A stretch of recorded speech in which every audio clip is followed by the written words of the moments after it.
Kozhikode എലത്തൂരിൽ LPG സിലിണ്ടറുകൾ കയറ്റിയ pickup വാനും ബസ്സും കൂട്ടിയിടിച്ചു. സിലിണ്ടറുകളിൽ നിന്ന് ഗ്യാസ് ചോർന്നത് വലിയ ആശങ്കയായി മാറുകയും ചെയ്തു.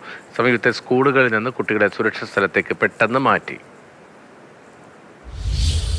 ദേശീയപാതയിൽ എലത്തൂരിൽ സേതു സീതാറാം LP സ്കൂളിന് തൊട്ട് മുൻപിലായാണ് അപകടം സംഭവിച്ചത്. ഉടനെ തന്നെ കുട്ടികളെ സ്കൂളിൽ നിന്ന് മാറ്റുകയായിരുന്നു. സമീപത്തെ മദ്രസ ഹാളിലേക്ക് ഉൾപ്പെടെയാണ് മാറ്റിയത്. അതായത് ഈ സ്കൂളിൻ്റെ തൊട്ട് മുൻപിൽ തന്നെയായി HP ഗ്യാസിൻ്റെ ഒരു ഏജൻസി പ്രവർത്തിക്കുന്നുണ്ട്.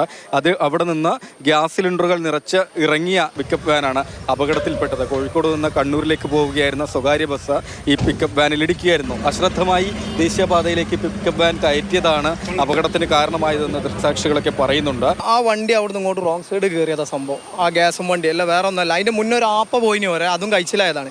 മൂപ്പര അവിടുന്ന് ഇങ്ങോട്ട് നിർത്തി നേരെ കയറിയപ്പോൾ മൂപ്പരൊക്കെ വലിഞ്ഞിട്ടില്ല. ലോഡ് നല്ല ലോഡ് ഉണ്ടായിരുന്നു. അതിൽ ആ ബസ് കറക്റ്റാണ് വന്നത്. ബസ്സിൻ്റെ ഒരു മിസ്റ്റേക്കും ഇല്ല. ആ അടിച്ചിട്ട് മൂപ്പര അതിനെ കൊണ്ട് വെട്ടിച്ചതിനെ കൊണ്ട് ആ ഫ്രണ്ട് ഒഴിവായി. ഇല്ലെങ്കിൽ കറക്റ്റ് അതിന് പോയി അടിച്ചിനി. അല്ല അതുമല്ല, ആ പീടിയ മൂപ്പര ഒന്ന് തെറ്റിയിട്ടുണ്ടെങ്കിൽ ആ ബസ് ആ പീടിയൻ്റെ ഉള്ളിൽ നമ്മൾ 3 ആൾ കാലി നമ്മൾ ഓടി കഴിച്ചില്ല കൂടെ. പിന്നെ ഒരു പുക മാത്രം നമ്മൾ കണ്ടിട്ടുള്ളൂ. എന്താണെന്നറിയില്ല, പെട്ടെന്ന് ബോംബ് പൊട്ടുന്ന വരുന്നൊരു സൗണ്ട്. അങ്ങനെ ആ സമയത്ത് സിലിണ്ടറെല്ലാം കൂടി ഒരു 3-4 സിലിണ്ടർ ഇതിൻ്റെ ഉള്ളിലേക്ക് വന്നു.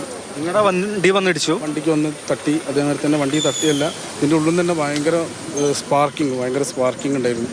വലിയ നന്നായിട്ട് ലീക്കായിട്ട് മൊത്തം പുക അതേമാതിരിയാണ്. 10-ലധികം യാത്രക്കാരാണ് ഉണ്ടായിരുന്നത്. ബസ്സിൻ്റെ ഡ്രൈവർ കൂടിയാണ്.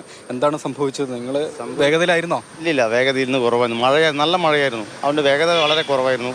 ഞാൻ അടുത്തെത്തിയപ്പോഴാണ് ആ വണ്ടി റോങ്ങിലേക്ക് പെട്ടെന്ന് കയറി. ഞാൻ ബ്രേക്ക് വെട്ടിയപ്പോൾ ഇവിടെ 3 ആൾക്കാരുണ്ടായിരുന്നു കടയുടെ സൈഡിലേക്ക് വണ്ടി വെട്ടിച്ചപ്പോൾ 3 ആൾക്കാർ അവരെ കണ്ടുകൊണ്ടാണ് ഞാൻ തിരിച്ചു വെട്ടിച്ചു വീണ്ടും. അപ്പോൾ അങ്ങനെയാണ് ആ വണ്ടിൻ്റെ സൈഡ് ഭാഗത്ത് അടിക്കുന്നത്. ഒരു വലിയ അപകടം തന്നെയാണ് ഒഴിഞ്ഞു പോയിട്ടുള്ളതെന്നതാണ്. ആർക്കും പരിക്കില്ല എന്നുള്ളതാണ് ഏറ്റവും ആശ്വാസകരമായ കാര്യം. സ്കൂളിൽ നിന്ന് മാറ്റിയ കുട്ടികളെ പിന്നീട് തിരികെ ക്ലാസ്സുകളിലേക്ക് തന്നെ എത്തിക്കുകയും ചെയ്തിട്ടുണ്ട്.